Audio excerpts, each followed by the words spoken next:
Hello and welcome. My name is Jennifer and I'm a volunteer for AARP Hawaii. Tonight's fast, healthy, and Ono cooking demonstration will focus on emulsified and non-emulsified salad dressings. On behalf of our sponsors, Uala Leaf Cafe at Windward Community College, Kaunoa Senior Services on Maui, and AARP Hawaii, I'd like to thank you for tuning in this evening.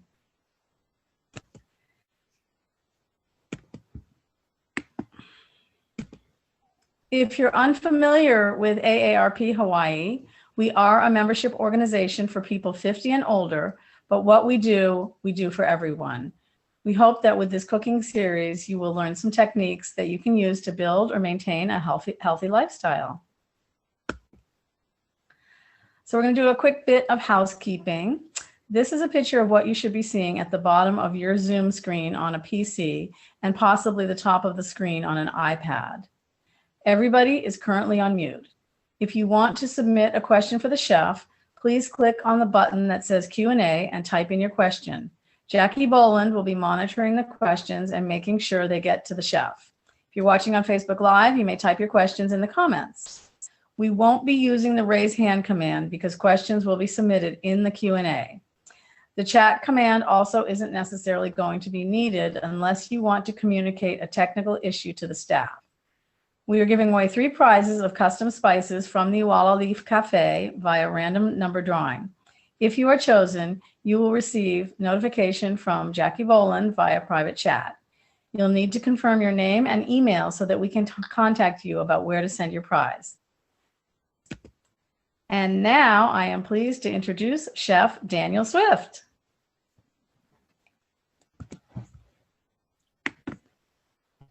Thank you. Let me switch here really quick. Make sure that comes up. All right. Welcome back, everyone. And thank you for joining us. And thank you also for filling out the survey. I'll just do whatever Jackie tells me. So Jackie, just let me know and we'll make it happen. We'll make it work. I like to always try to incorporate a technique or two, or at least some theoretical aspect of what we're doing, because what you'll find, and hopefully those of you who have joined us over the period of the last few months, is that you start to build up this sort of repertoire of theoretical knowledge that applies to your cooking, and you may apply it to one dish, and then 3 months later, you're doing something similar, or you're applying that theory or that technique, and it just elevates your cooking all the better. So, with that being said, tonight's focus obviously is on a Thai beef salad, a traditional dish. We can find it in a lot of different restaurants, very delicious, but it doesn't have to be beef, right? So we'll talk about some other ingredients that you can utilize in there. But the vinaigrette or the dressing is sort of the theoretical side of things. So I just posted down here, and I'll switch really quick so you can take a look at it, some pointers for you as you work towards developing recipes of your own. So, vinaigrettes are basically just oil and vinegars mixed together. Oftentimes you can use different citrus juices, a lime juice, what we're using this evening. Even in Hawaii, a lot of people make dressings with passion fruit because it has a high level of acidity. So lots of different things can be utilized to make a vinaigrette. The other thing to mention and think about is sort of the standard variation of mixing the ratios. If we did the bread class like we talked about, there's always a ratio of water to flour. With a salad dressing, it's pretty much the same thing with a vinaigrette. So what we're taught as a general rule is 3-to-1, where it's 3 parts oil to 1 part vinegar or acid, right? If you look at tonight's recipe, it has a little bit more acidity and a little bit less oil because we're sauteing the beef in oil. We'll have the juice from that sauteed action as well, and from the beef, and it will add to the dressing as it's tossed in the bowl. And then the last thing, which is probably one of the keys here, is sort of emulsifiers. So if you look here, I've got a list of emulsifiers, and I put a couple samples out. Many are natural. You can also get starches and gums and things that you can add. But the most common one is probably an egg yolk. So if you were to make a regular Italian dressing, oil, vinegar, Italian herbs, salt, maybe a pinch of sugar, shake it up, it'll separate. If you throw an egg yolk into it, shake it up, it will stay emulsified. So I have here a dressing, which is the same one we're making this evening. I just poured everything into a jar, and you can see how the oil floats on top of the liquid. So oil is lighter, oil and water don't mix.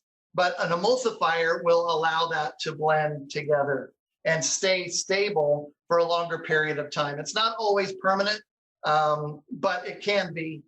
It just depends on the amount of mixing and the technique and methods that you use.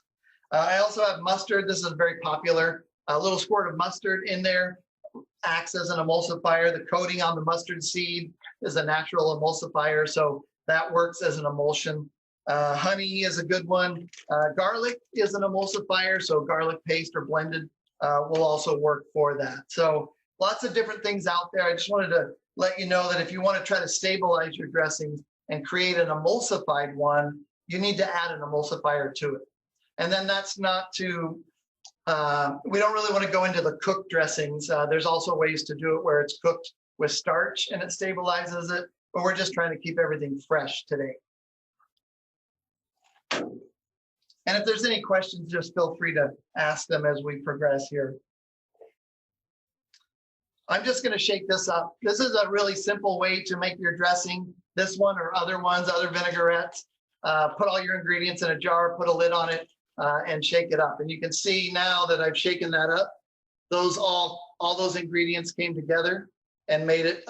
It's currently a temporary emulsion because it's slowly going to start to separate. So I'll set that aside. And then the other ingredient. Dan, I do have an obvious question.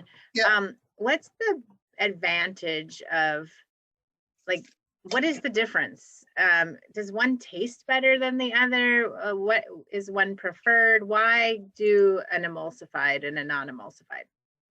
The best advantage to an emulsified dressing is that it stays consistent. Whereas if you shake up a dressing like this, you can see it's already separating.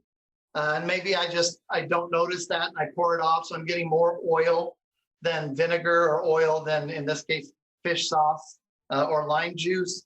So an emulsified dressing just stays stable and it remains consistent. So at home, it may not matter quite as much as it does in a restaurant setting where you want every serving to be exactly the same.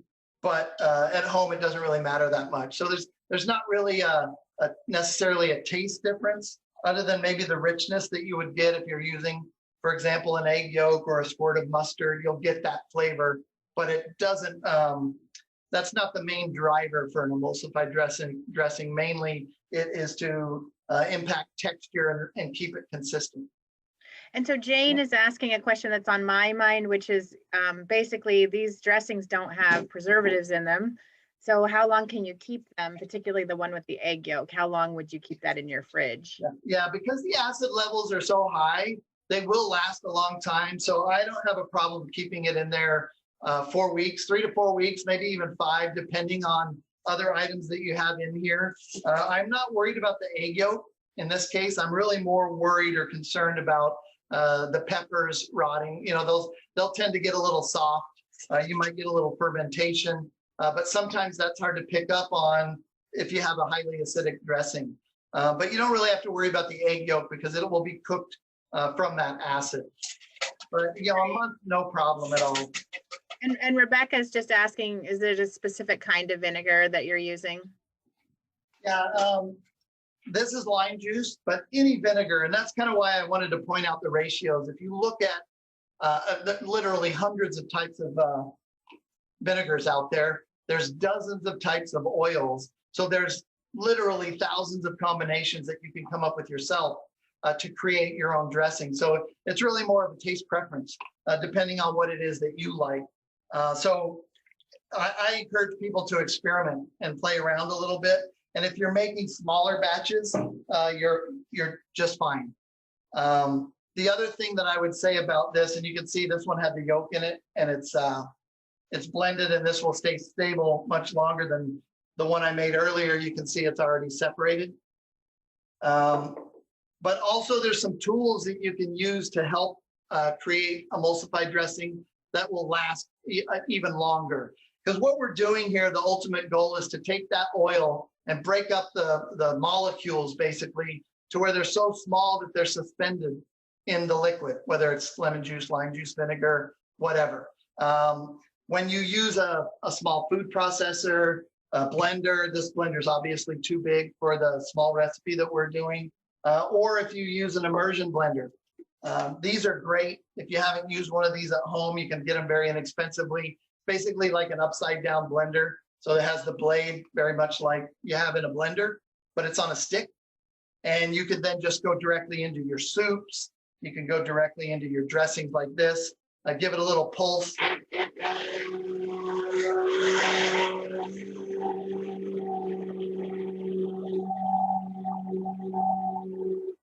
15 seconds with this immersion blender, and you're really emulsified. As a matter of fact, it'll even incorporate a little bit of air. It'll blend up that garlic. It'll blend up those chilies, and you end up with, this is what we would almost call a creamy style dressing. And I just want to taste it really quick. Yeah, and that will impact the texture of the dressing itself. Any other questions at the moment, Jackie? Yes. Did you want to go on for a little while, or you want to take those questions? No, you can fire some questions. No Okay, problem. terrific.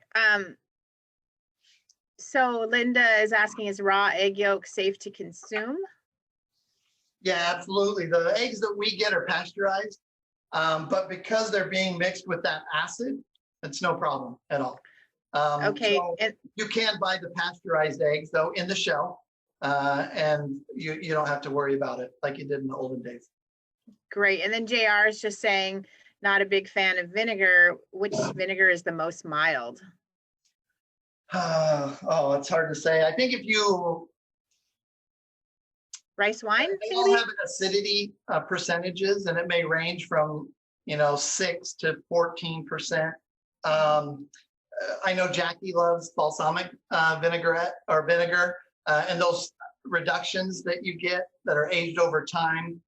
So I think for me, I would say stay away. If you don't like the flavor of vinegar, stay away from like your distilled white vinegars and the less expensive ones that are made in mass and are very inexpensive to produce.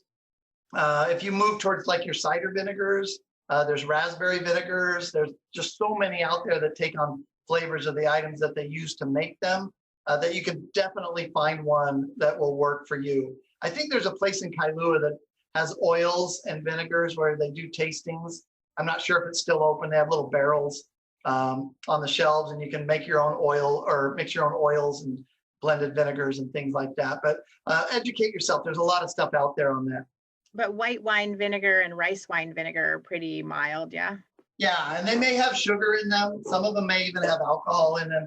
So just check it. There's just so many out there today. You gotta just see what it is that you prefer. So don't buy a big bottle, just get the nice small ones. Got it. And then Dan, I don't know if you can do anything about this, but the Facebook folks are only seeing the close-up overhead shot. I don't know if there's a way to switch anything because the people on the webinar aren't seeing that shot at all. So that's what they're seeing. I can switch it back again and see what happens. I'm not really sure how that would. Okay. All work. right. Well, if you're on Facebook, we can potentially put the recording of this up later with Dan's beautiful face smiling out at you. I'm sorry about that. I can do this, I guess. I wave at everybody. No need. Carry on. The other thing I would mention, you guys, is we've talked before about marinades. So this is also would work as a marinade. We could marinate the meat that we're using today. I'm doing beef. I've got two types. I've got a New York strip, which has a lot more marbling. If you were to look at it up close, you'll see a lot more fat in it.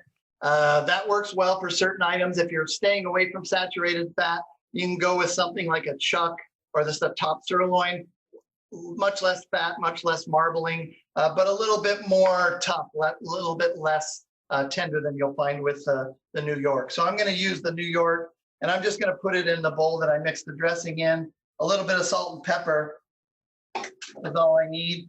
And then the oil I'm going to save for my pan. So I've still got oil that I'll cook it in, and this is the other oil that would then go into the salad, which is why this dressing was a little bit on the short side when it comes to the ratios for oil.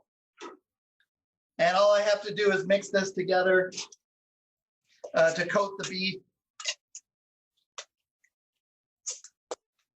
And as my pan heats up, this has been seasoned. I've got the oil together. I'm just going to set that aside and pull out my greens, because for me, this is one of the keys, or not the tricks, but something that I find to be really, really important with a salad that is like this. There's absolutely nothing wrong with taking your greens, cooking your meat, cooling your meat, and then mixing it all together. But in the restaurant business or in industry, one of the keys is to try to make sure that your salad's nice and cold and crisp, and your meat is hot. So you have this contrast of flavors as well as temperatures. So you're hitting all of the cylinders at the same time. So here I've just got some watercress, some iceberg, and some red leaf lettuce. I'm just going to toss that in the bowl. And then I've cut my other ingredients that go with it. Some cucumbers, some red onions, some cherry tomatoes. And if you don't have cherry tomatoes, they were out at the store. So I picked up some regular whole tomatoes, but we went back today and they had them. You could certainly use diced regular tomatoes. For the nuts, I'm setting those aside. That would be sprinkled on top as a garnish generally. And we try not to use nuts in the kitchen here, but I wanted to make sure that you saw that, and it is an option, and I put it as optional on the recipe. Some cilantro, which we picked, and I love cilantro. And for me, 90% of the cilantro is edible. So I usually just twist off the tops. The stems are tender, they can be used as well. The dressing recipe had the bottom of the stem in it, so I can save those. And then some mint.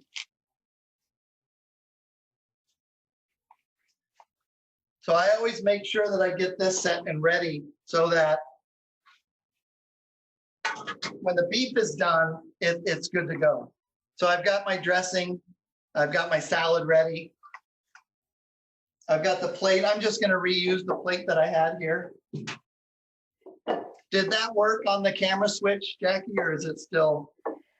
I'm hearing yes, it did work. Thank you. Oh, great. Awesome. Also, Dan, you know, when I make this recipe, I've been told that you're supposed to take the oil and the cilantro and the chili and crush them together before you mix everything else. What do you think about that? Yeah, absolutely. I mean, if you dissect a recipe like this for a vinaigrette, it could be as simple as putting everything in a jar like we did here and shake it up. You're good to go. This is going to taste nice. It will work for what you're doing, but you can also do what you're talking about, right? So where maybe you're taking some salt and the chilies that might be pan roasted before you put them in a mortar or pestle or in a small food processor and blend that up to release those flavors, and then add the garlic. Then you start sort of going down the road of, you know, like curries, where there are multiple steps to taking each of those ingredients to the highest level as you blend them, instead of just simply throwing them all in a pot and mixing them together. So yeah, absolutely, that is something that can be done as well. And then Ronald is saying, you know, oil has a lot of calories. What about non-oil dressings?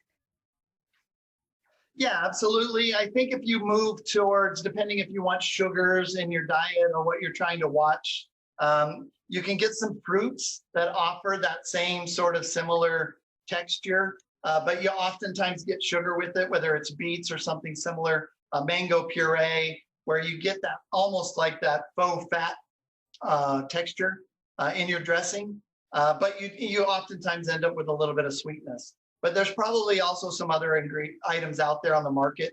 Go to Whole Foods and look around. You can probably find some substitutes. And I think if you measure it out, like a tablespoon of a homemade dressing goes a long way, and that's probably about 50 to 100 calories, right? So yeah, absolutely. And even here, I could reduce this. I could just be using an olive oil spray in the pan, or a good nonstick pan like I have here with no oil at all. And then Anonymous would like to know, where did you get the watercress from? There seems to be a shortage at Foodland. Yeah, there is a shortage right now. You're absolutely right. This I picked up at Times in Kaneohe yesterday. They had about 6 or 8 heads, but there is a shortage. I mean, we have some great local Sumida farms in Pearl City. Great watercress there. Try to buy local as much as possible, but it is a little bit on the short side right now. And Patty's asking you to please repeat the type of beef that you're using. I'm sorry, what was that? What type of beef are you using? This one is my dinner, so I use the New York strip. That's about $9.99 a pound, whereas the other one that was a little bit less marbled, the top sirloin or your top round, you can get it's about $6 a pound, maybe $6.99 depending. And that's up to you. And then even with the cooking, hopefully you can, well, you can't smell it, you can hear it. Can you hear it?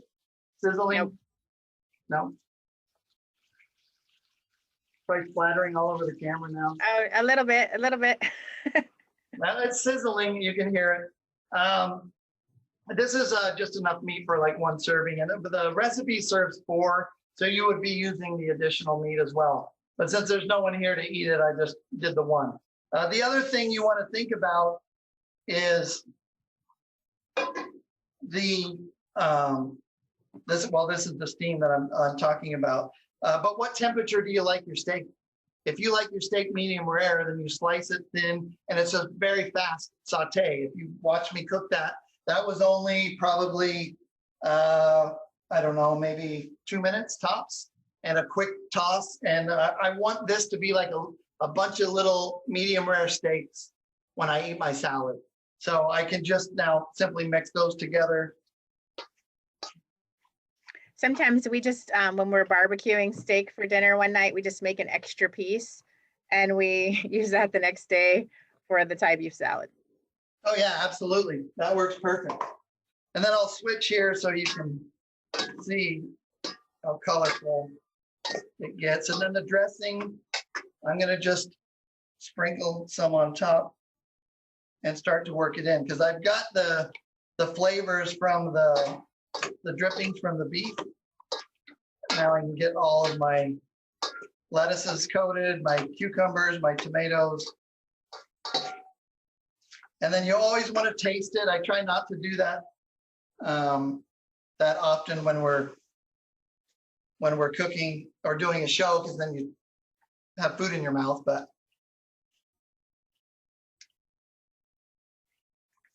very good. And remember, you can make adjustments here. This is a little spicy. So I bought the small bird chilies. These are locally grown, and these are super hot. So when you're looking at a recipe, when it talks about jalapeno or a chili or any ingredient, you always want to make sure that as you're mixing it, you're sort of tasting it. You can add more, but you can't take it away necessarily.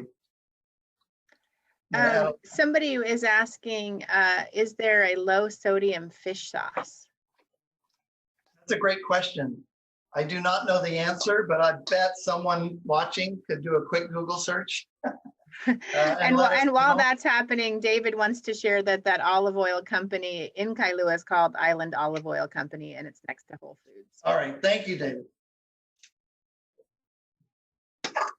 And your portion sizes vary as well. So depending on, if this is an entree salad, it's going to be a little bit different size than you might have if you're doing a side salad to go with a full meal. or if it's a buffet type setup, it would be a little bit different also. So as it gets plated, you've got, and I can still feel the warmth coming off of the beef.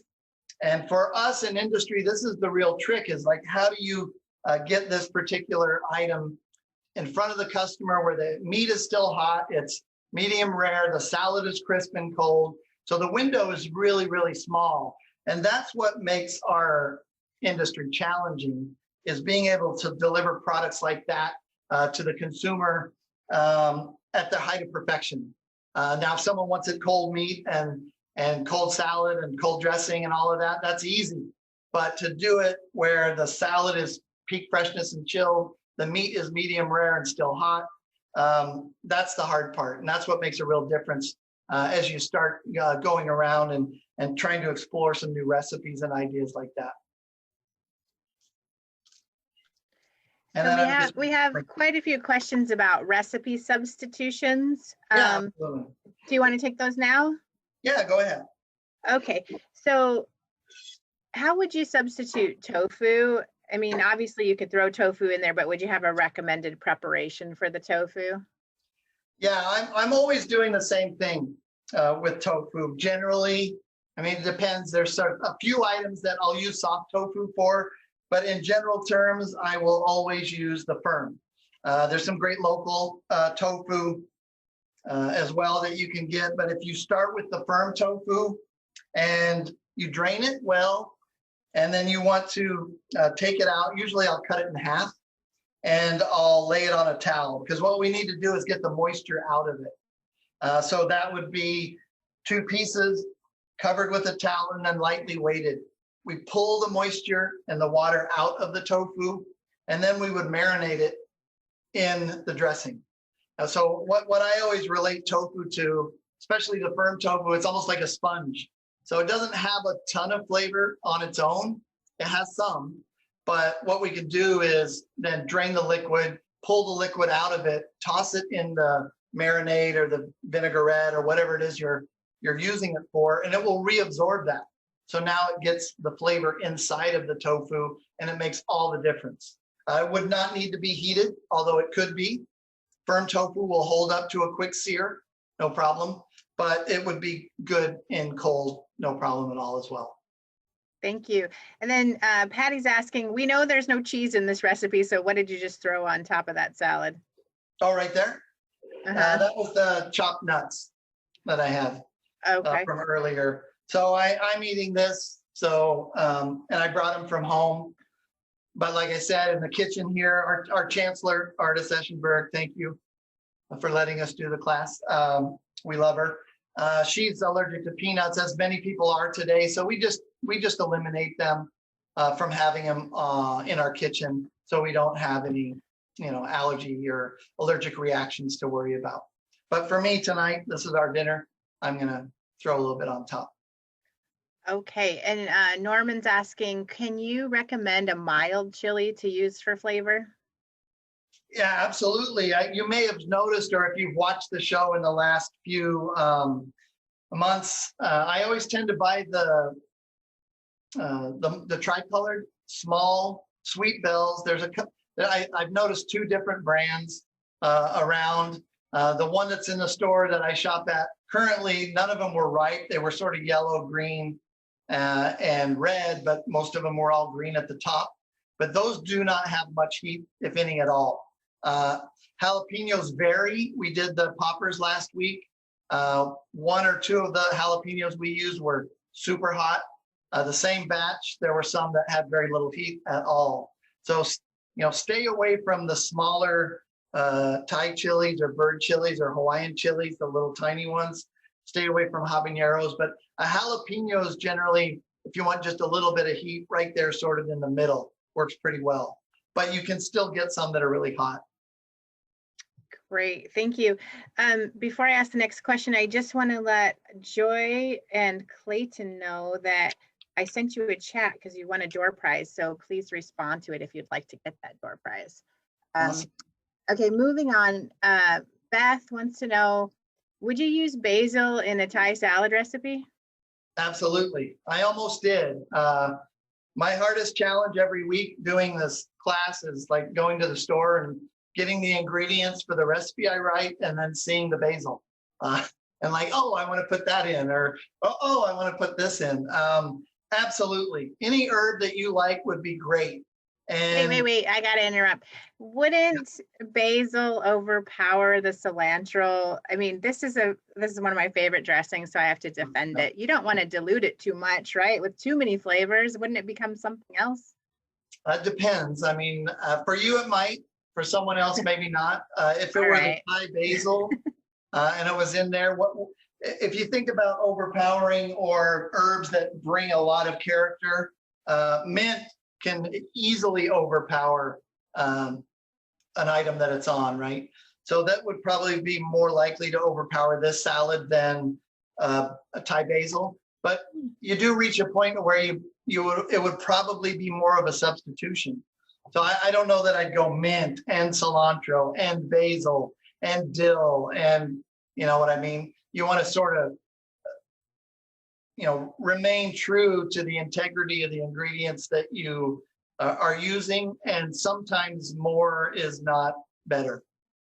Maybe we should do a salad taste test and see which ones. I'm going to do that next time I make it. Yeah, I mean, for me, I can eat cilantro like a salad, a bowl of cilantro, no problem. So I like a little more part. I would not sit and eat a bowl of basil. Although I love the herb, it's delicious, but this is almost like more of a salad green to me. So I'm with you, Jackie. I love the cilantro. And Anonymous is wanting to know how we wash and dry the cilantro and mint easily. And I want to just tell you, Anonymous, that we're going to have a whole feature on that when we do our cooking with fresh herbs.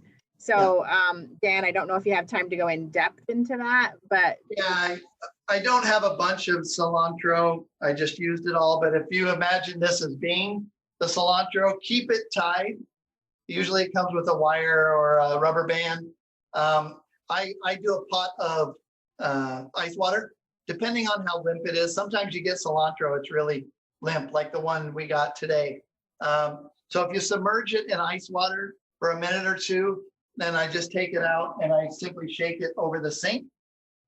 And then I'll put it usually in a vase or a container with a lid if you're storing it. A damp paper towel can help, but what you don't want to do is leave it out on the counter, because cilantro is probably one of the quickest ones to wilt, but it will really bounce back if you put it in some ice water and then put it in the refrigerator. Thank you. Several people are asking, can you do a close-up of the salad? Yeah, absolutely.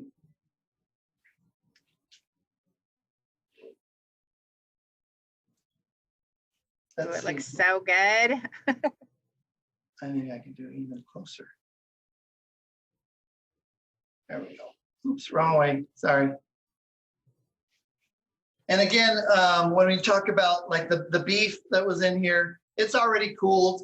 It's still delicious. It's still hopefully medium rare inside, or at least medium. Yeah, you can see there's still some pink to it. But it's past its peak for ideal service for me, but it's still a delicious salad. So just keep those things in mind. If you like your meat well done, you can absolutely cook it more and cook it all the way until it's well done. It will work fine also. But it just depends on what your preferences are. And if you want to make it super fast, since the dressing keeps for so long, you can actually do the dressing one day and just make the salad a different day when you get home if you don't have a lot of time, So I think that's the best way to do it, is to split it up. Absolutely. And I would say also, but Karen, go ahead. I was just going to say, I would say also, if you're buying smaller jars of ingredients like the fish sauce, and this is 1 times the recipe. If you take a small jar like this, maybe you're going to just make 4 times the recipe. Shake it up, and now you have enough to use it as a marinade, to use it as a dressing for a salad or some other thing as well, right? Eat it all week. Yep. Sri is asking, can you use honey in place of the sugar? Absolutely. Yep. Any sweetener would work great. So agave syrup, honey, Any sugar substitute would work if you're trying to stay away from sugars. So that's one of the things to keep in mind as you look at the ingredient lists of a recipe. There's almost always a substitute that leans a little bit more to the healthy side. So, today I was using avocado oil. I tend to like that, but I could have gone with the spray, like I said, in the pan. I could reduce the fat content of this, no problem. Go with the leaner steak that we had. You can see obvious difference. Let me switch this between a steak that has high marbling on it, like a New York strip. You trim this fat off more than likely, but it's the marbling inside the meat that we want that gives us good flavor. Whereas this is super lean, which means it'll be drier and tougher to eat. But it depends on your preference. And Karen just asked, would flank steak cut on a diagonal work? So I think you pretty much answered that one, yeah? Absolutely. Flank steak is awesome. I probably would have picked that up if they had it, but they did not. Flank steak is probably the most versatile all-around cut for something like this. Absolutely. Okay, so Kit is asking, what's the difference between English cucumber and Japanese cucumber? Those are very similar. Long, thin skin, smaller seed pocket. The big difference is between those two and then I guess what you would call an American cucumber or the standard cucumber like I have here. They're much less expensive, which is why I picked these up. And the skin is thicker and they have more seeds. So I did not peel these, but a lot of people, if you're using this particular type of cucumber, would peel them. I don't mind the texture, so I left it on, but that's up to you. They're just a little bit more delicate, the English and the Japanese cucumber than you would get with this particular one. Great. And then Ronald is saying, is there a trick to keeping the dressings from solidifying in the fridge? This dressing should not solidify. Even the emulsified one, I think I used it all. There's nothing in this dressing that will solidify. Even if I emulsified it as I did with the yolk, this one will still stay thin. Depends on the type of dressing you're making and the quantity of oil that goes into it. The more you emulsify it, the more it leans towards mayonnaise. So if you like mayo, it's basically the same thing. A small amount of acidity, lemon juice usually, or vinegar, and then seasoning, and then you just whisk or use a food processor or some other tool to slowly add oil until it thickens up and it becomes mayo. So you just have to control the amount of oil that you're using. If you were using coconut oil or any of the fats that become solid at room temperature or in the refrigerator, that can be an issue. Olive oil might tend to do that sometimes. They all have a different set point temperature wise, but those are the main things. I was going to say, I sometimes make a homemade Italian with olive oil, and it has, I think, a teaspoon or something of mayonnaise in it, and it does solidify. Yep. So I usually just leave it on the counter for 20 minutes or something. Yep. But is that bad? Can I then stick it back in the refrigerator? I do it, but it's perfectly fine. The acid level of most of these dressings is so high. You're really never going, or I can rarely think of a time where I saw a vinaigrette go bad. So it's sort of like pickles, right? They can spoil. They are potentially, they have a shelf life on them, but it's very rare. You really need to leave them around for a long time. But the mayo that you talked about in your dressing, that's an emulsifier. You're adding an emulsified dressing to a non-emulsified dressing and shaking it up and making an emulsified Italian dressing. Or creamy, we call it creamy Italian versus regular olive oil and vinegar Italian. Okay, and then Beth is asking, in the future, could we put nutrition info and calories in the recipes? And I'm just gonna say, we don't really have the capacity because we're like a 2-person show here with a little bit of volunteer assistance.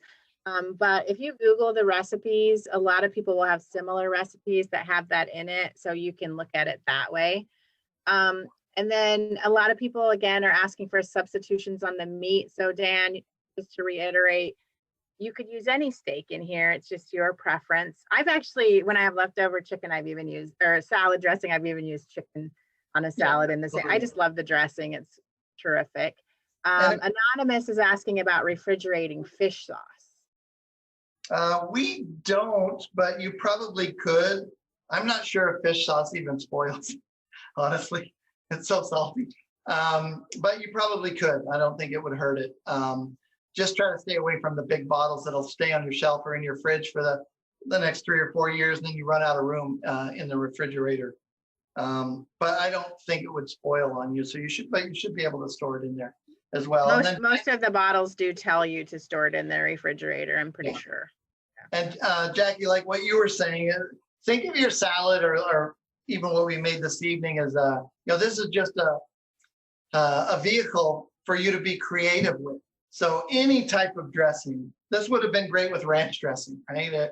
A Thousand Island, Russian dressing, almost any type of dressing would be good with this. It might not be as good as the flavor profile you get with the fish sauce and the Thai style, but the lettuce is up to you. The dressing is sort of up to you. You can get creative. Doesn't even have to have meat in it. It could just be the salad itself. So chicken or shrimp or fish or any number of the vegan options that they have available today for protein, if you're looking to add protein. If not, throw in some cooked legumes, fava beans, and this would be great as a source of protein. That's a good idea. So just Trudy has a question, Dan, about emulsifying ingredients. We have 3 minutes left, so I'll just ask this. How much quantity usually, like if you were using mayonnaise or egg yolk, what's the ratio for the emulsifying agent? Yeah, for an emulsifier, well, you saw that I had dropped 1 egg yolk into the batch that I mixed here, which was a single recipe. That probably 1 egg yolk would have been enough for 3 times the recipe. The trick is to usually add the oil at the end to help stabilize it. So there's some mixing methods that can assist you there. So it's sort of really up to you. What I would do is always start on the lower end. If you made this dressing and you wanted to add mayo to it, a single batch, maybe throw in half a tablespoon, mix it up and see what you think, taste it, make adjustments. Because you may also need to make adjustments to the fish sauce or remove the sugar or use honey instead, or reduce the oil or increase the oil. But just slowly add it till you get the taste and the consistency you're looking for. Thank you. Sherry's asking, do you prefer to slice the beef before cooking versus cooking the whole and then slicing it after? For this, I would recommend slicing it in advance. And that's only because I want the meat to be hot in the salad. If I were to cook the steak, like this steak here, it's probably about a 7 ounce, maybe 6.5 ounce New York. I could grill it or cook it by itself, no problem. But what happens with meat, as you cook larger pieces, the moisture is pressed, it goes away from the heat, right? So your juices inside your steak or your chicken, they all move towards the center. And when we remove it from the heat, we have to allow it to rest. So a small steak like this still, even though it's small, should rest for 3 to 4 minutes, maybe even 5 minutes, to allow those juices to come back out into the steak from the core and not run out when you slice it. So if you took it right off the heat, hot, cooked, medium rare, and just sliced it immediately, the blood and the juices would run out onto the board. So you need to allow it to rest. So you would lose that texture, or excuse me, that temperature contrast if you were to do it that way. But it certainly could be done that way if you wanted to let it cool and then slice it and mix it. But if you wanted the hot mixed with the cold, you'd want to do it sliced. Thank you. And then do you know the difference between Thai and regular basil? Sweet basil. Well, now we just planted a bunch of herbs at home, Alice and I, and there's well, we were looking at like chocolate basil, and I mean, there's all kinds of hybrid stuff now, but traditionally, well, I don't have basil here. It's in the fridge. The sweet basil, Italian sweet basil, the leaves can get massive. They're they blacken really quickly, and I would say the flavor profile is almost maybe a little bit more on the licorice side, whereas the Thai basil with the purple stems, smaller, narrower, firmer leaves, it's more robust. It doesn't blacken as well. A little bit less on the licorice side, maybe leaning a little bit more towards parsley. I mean, it has its basil flavor, but they're similar, but I find the Italian basil to be a little bit more anise or fennel or licorice finishing notes. Yeah, I love basil. They're all good. You should try them all. Yeah. So Dan, I'm gonna switch to just show quickly Yep. the upcoming events. And meanwhile, Lou is saying that you can actually buy in blocks fried tofu that Yep. tastes good with that, and it's really easy to work with. So that's good to know. Thank you. Yeah. So shucks, I can't even see my own screen. Hold on. So I just wanted to remind people of our upcoming sessions. First of all, I did receive a couple messages from people who said they hadn't received the recipe. And I want to just remind you that it's in the 1 week reminder and also the 1 hour reminder. It's usually the third sentence down in your reminder. It's a hyperlink. So click on it. If you're not registered, you won't get the reminder. So please do register. Our next session is a butchery lesson, but it's not just a butchery lesson. I'm pointing this out because the registrations are a little lower than with the other sessions. So in addition to teaching us how to cut pork loin, we're going to do a recipe for a fruit stuffed pork roast. Dan, did you want to say anything else about that session? Yeah, what we're doing with that session, Chef Dale Thomas is coming in, and we're looking at larger cuts that you would get in the store, what we call subprimal cuts. And we'll actually show you about 5 different things you can use a pork loin for. Everything from kebabs to cutlets to the stuffed roast. But we'll only cook the one stuffed roast, but we'll show you the process.